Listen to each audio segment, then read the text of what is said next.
জামায়াত ইসলামীর যে ধর্মীয় ফেসিবাদ, এই ফেসিবাদের তো আমরা সঙ্গী হতে পারবো না। বাংলাদেশে দুইটা শক্তি, আদর্শিক শক্তি চাই না, একটা হলো মুজিববাদী আর একটা জামাতি শক্তি আমরা চাই না। কেন চাই না? আমরা মনে করি জামাত একটা দিল্লির এক্সটেনশন, মুজিবও একটা দিল্লির এক্সটেনশন। নতুন দলের এখন পাখনা গজাইছে জামায়াত ইসলামী।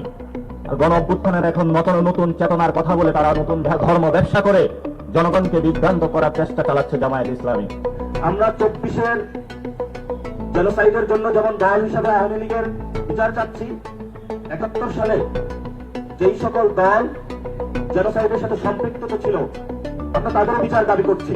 মানুষ যখন গিরগিটির রূপ ধারণ করে বা গিরগিটির চরিত্র যখন মানুষের মধ্যে চলে আসে, তখন পুরো জাতির উচিত হয় এই গিরগিটিগুলোকে চিনে রাখা। কেন গিরগিটি বলছে? আপনারা এই নাসিরুদ্দিন পাটোয়ারির বক্তব্য নিজে শুনেছেন। আমি যদি আরেকটু পেছনে যাই, শারজিস আলমের কথা বলি। 5 আগস্টের আগে শারজিস আলম আমার বঙ্গবন্ধু বলে এমন বক্তব্য দিতেন, তখন মনে হয় আওয়ামী লীগ নেতারাও কথা মুখে দিয়ে মনে হয় হাসতো, বা হয়তো কেউ কেউ কান্নাও করতো, আবার কেউ কেউ জেলাস ফিল করতো যে আগামীতে হয়তো আওয়ামী লীগের পক্ষ থেকে বাংলাদেশের অন্যতম রাষ্ট্রনায়ক হতে যাচ্ছে এই শারজিস আলম, কারণ তার মধ্যে বঙ্গবন্ধুর একটা প্রতিচ্ছবি দেখতে পাচ্ছি। এরপর যার কথা বলছি নাসিরুদ্দিন পাটোয়ারি, তিনি তার 5 আগস্টের পরে বনে যাওয়া এই নেতা বিভিন্ন সময় বক্তব্য দিয়েছেন আওয়ামী লীগ ফ্যাসিস্ট, জামাত ইসলাম ফ্যাসিস্ট। আওয়ামী লীগ দিল্লির একটা এক্সটেনশন বাংলাদেশে, ঠিক জামাত ইসলামও দিল্লির এজেন্ডা বাস্তবায়ন করতে চায়, অর্থাৎ জামাত ইসলামও বাংলাদেশে দিল্লির একটা এক্সটেনশন।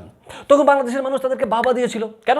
কারণ আওয়ামী লীগের বিরুদ্ধে কথা বলেছে, আওয়ামী লীগের জুলুম অত্যাচারের বিরুদ্ধে কথা বলেছে, তখন বাংলাদেশের মানুষ বাবা দিয়েছে। এবং জামাত ইসলামের 1971-কে টেনে এনে মানুষ বলেছে এবার জামাত ইসলামেরও বাংলাদেশে বিচার হবে, সেজন্য বাবা দিয়েছিল।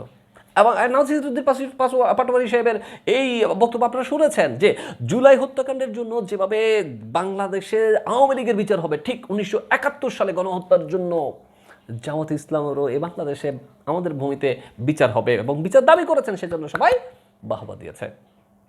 আমরা এই বক্তব্যগুলো শুনে 18 কোটি মানুষ মনে করেছিলাম এনসিপি হবে আগামী সোনার বাংলা গড়ার অন্যতম কারিগর। কিন্তু কি হলো? যেই মানুষগুলো জামাত ইসলামকে এমন করে তুলোধুনো করেছিল, কথায় কথায় ধুয়ে দিয়েছিল, সেই মানুষগুলো যখন সারা বাংলাদেশে 300 আসনে নমিনেশন দিতে পারছে না, যখন বুঝে ফেলেছে যে আগামীতে রাষ্ট্র ক্ষমতায় আমরা আসতে সম্ভব নয়, নট পসিবল, তখন তারা জামাত ইসলামের সাথে জোট করেছে। কথা হচ্ছে, কোনো একটা রাজনৈতিক দল যখন দেশের স্বার্থের চেয়ে তার দলের স্বার্থকে বৃহৎ ভাবে, যখন কোনো রাজনৈতিক নেতা তার কর্মীদের স্বার্থের চেয়ে নিজের স্বার্থকে বড় করে দেখে, তখন এই নেতাগুলোর কাছ থেকে বাংলাদেশের মানুষ কি শিখবে, কি আশা করবে? সারা দেশের মানুষ যারা এই নাহিদ ইসলাম বলেন, শারজিস আলম বলেন, বা এই নাসিরুদ্দিন পাটোয়ারির মতো গিরগিটিদের যারা ফলো করবে বা ফলো করেছে, তারা তো পুরোপুরি হতাশ হয়েছে। কারণ বিভিন্ন বক্তব্য আমরা দেখতে পেয়েছি, নাসিরুদ্দিন পাটোয়ারি বলেন বা শারজিস আলম বলেন, তারা যখন আপনার এই যে ভোটের প্রচারণা করতে যাচ্ছে, তখন বৃদ্ধরা, মুক্তিযোদ্ধারা তাদের লক্ষ্য করে বলছে, আমরা বীর মুক্তিযোদ্ধা, আমরা দেশের জন্য 1971 সালে রণাঙ্গনে যুদ্ধ করেছি, আপনারা কেন, আপনাদের উপর আমাদের আশা ছিল, ভরসা ছিল, আপনারা কেন জামাত ইসলামের সাথে যুক্ত হয়েছেন? আমরা এই 1971 সালে জামাতের বিরুদ্ধেও কিন্তু আমরা লড়েছিলাম। এগুলো আমার কথা নয়, এটা সোশ্যাল মিডিয়া থেকে দেখা বা তথ্যের ভিত্তিতে কথাগুলো বলছি, যেগুলো আপনারাও শুনেছেন। কি বলবেন? হোয়াট টু সে, মানে কি বলবো? আপনারা চাইলে আপনাদের মতামত কমেন্ট সেকশনে জানাবেন। ভালো থাকবেন।